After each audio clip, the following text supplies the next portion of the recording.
আসসালামু আলাইকুম, আমি আজিজুল হক। আমি পার্ক পলিটেকনিক ইনস্টিটিউটে মেকানিক্যাল ডিপার্টমেন্ট নিয়ে পড়াশোনা করছি। এসএসসি পাস করার পর ভাবছিলাম কী বিষয় নিয়ে পড়াশোনা করা যায়। এরপর দক্ষতা ও স্কিল ডেভেলপমেন্ট সম্পর্কিত পড়াশোনার সিদ্ধান্ত নিলাম। পরবর্তীতে ভাবতে লাগলাম কোন প্রতিষ্ঠান থেকে পড়াশোনা করলে সনদ গ্রহণের পাশাপাশি ব্যবহারিক কাজে দক্ষতা অর্জন করতে পারব।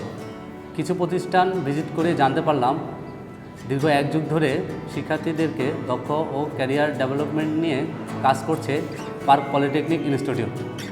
স্থায়ী ক্যাম্পাস, সুন্দর পরিবেশ, সমৃদ্ধ ল্যাব, তাত্ত্বিক ও ব্যবহারিক ক্লাস প্রক্রিয়া দেখে মনে হলো park polytechnic institute one of the best institute. আমি বর্তমানে মেকানিক্যাল ডিপার্টমেন্টে 8ম পর্বে অধ্যয়নরত আছি। আশা রাখি পার্ক পলিটেকনিক ইনস্টিটিউট থেকে পড়াশোনা শেষ করে আমি আমার সাকসেসফুল ক্যারিয়ার গঠন করতে পারব।